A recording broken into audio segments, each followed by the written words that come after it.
President Donald ট্রাম্পের নির্দেশে voice of আমেরিকার 1300 এর বেশি কর্মীকে বাধ্যতামূলক ছুটিতে পাঠানো হয়েছে।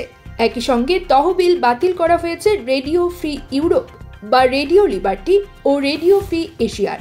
খবর রয়টার্সের। ভয়েস অফ আমেরিকা পরিচালক মাইকেল আব্রামোভিচ জানিয়েছেন, প্রায় 50টি ভাষায় সম্প্রচারিত এই সংবাদ মাধ্যম কার্যত অচল হয়ে পড়েছে। তিনি বলেন, 83 বছরের মধ্যে প্রথমবার ভয়েস অফ আমেরিকা নীরব হয়ে যাচ্ছে, যা গণতন্ত্র ও স্বাধীনতার জন্য বড় ধাক্কা। ট্রাম্প প্রশাসনের এক নির্বাহী আদেশের ফলে US agency for global media এবং 6টি ফেডারেল সংস্থাকে কার্যক্রম সীমিত করার নির্দেশ দেওয়া হয়েছে।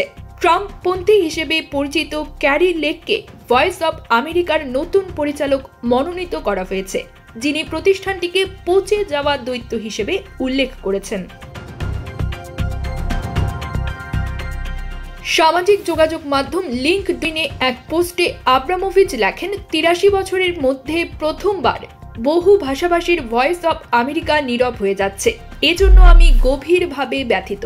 বিশ্বজুড়ে স্বাধীনতা ও গণতন্ত্রের পক্ষে লড়াইয়ে এটি গুরুত্বপূর্ণ অবদান রাখছিল। চেক প্রজাতন্ত্রের পররাষ্ট্রমন্ত্রী ইয়ান লিপাভস্কি বলেছেন, রেডিও ফ্রি ইউরোপ কর্তৃত্ববাদী শাসনের জনগণের জন্য বাতিঘর ছিল। রাশিয়া এই সংবাদ মাধ্যমকে অবাঞ্ছিত ঘোষণা করেছে এবং এর সঙ্গে যোগাযোগকারীদের বিরুদ্ধে কঠোর শাস্তির হুঁশিয়ারি দিয়েছে। নাৎসি প্রোপাগান্ডার বিরুদ্ধে প্রচার চালাতে 1942 সালে ভয়েস অফ আমেরিকা প্রতিষ্ঠা করা হয়। এখনো এক সপ্তাহে ভয়েস অফ আমেরিকার গ্রাহক বিশ্বের 36 কোটি মানুষ। একটি গ্রুপ হিসেবে ইউএসএজিএম এর কর্মীর সংখ্যা প্রায় 3500।